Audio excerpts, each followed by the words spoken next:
I'm Setsuya Fukuda from Tokyo, and this is a collaborative work with Esther Lazzari from here in Vienna at the Wittgenstein Center. So in the next 5 minutes, I'm going to talk about the influence of gender imbalance in higher education and how it impacts on the conventional TFR for highly educated women. And we are going to suggest using kind of classic fertility measurement, so-called two-sex TFR, and argue that using the two-sex TFR could be very useful in examining the relationship between gender equity and fertility of highly educated women. So the gender equity theory predicts the U-shaped relationship between the process of gender revolution and TFR, but often the neglected statement is that in the second stage of the gender revolution, fertility increase is led by highly educated women.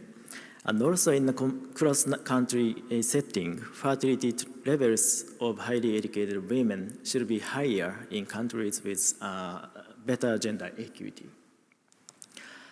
However, if you look at the trend of the conventional TFR, they don't clearly correspond with the theory.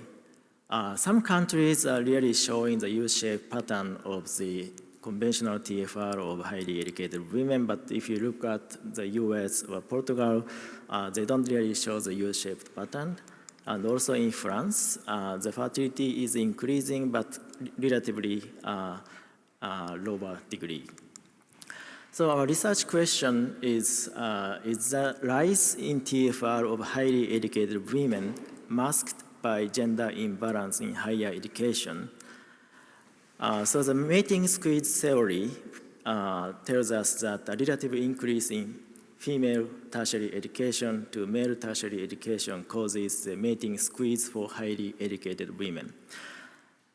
So an important implication of the mating squeeze to fertility is birth squeeze among highly educated women, that is involuntary loss of birth due to the mating squeeze.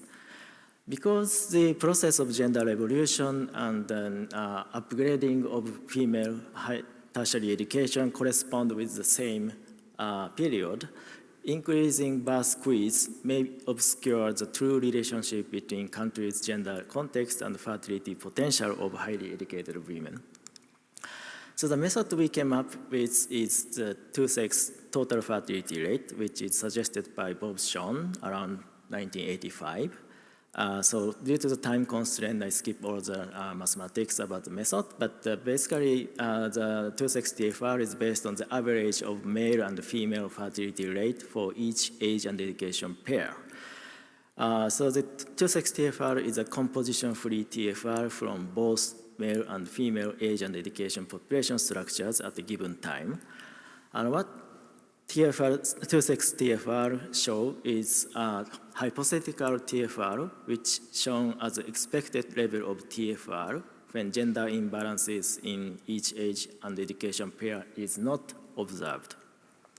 So the idea is using these values from two-sex TFR from different time points and from different countries, we examine whether these data is corresponding with the theory.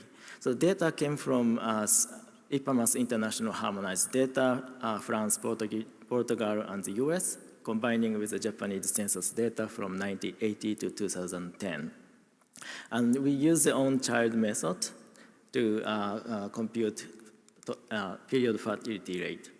So here is the result. So the blue line shows the conventional TFR, and then the red line is showing the two-sex TFR. So except for France, two-sex TFR is in all countries shows the U-shaped patterns to varying degrees and timings as expected by theory. And two-sex TFR shows clearer tendencies of fertility recuperation than the conventional TFR in all 4 countries. And also the degree of the recuperation and the levels of two-sex TFR more or less correspond with the levels of the gender equity. For example, if you look at the male time use on unpaid work over women's time use, the higher share of male time use is observed in the US and France, as you see. Then Portugal has only one time point.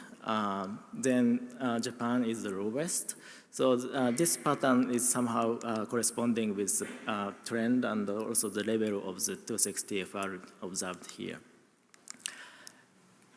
Okay, so then this is a decomposition of 2-sex TFR by education pair. And then basically in France, Portugal, Japan, both homogamous couple and hypogamous couples contribute to the fertility increase, but not in the US. In the US, only homogamous couples are showing contributing to the fertility recuperations.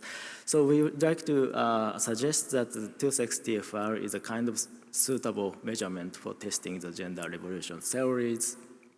And here is just next steps for our research. Thank you very much.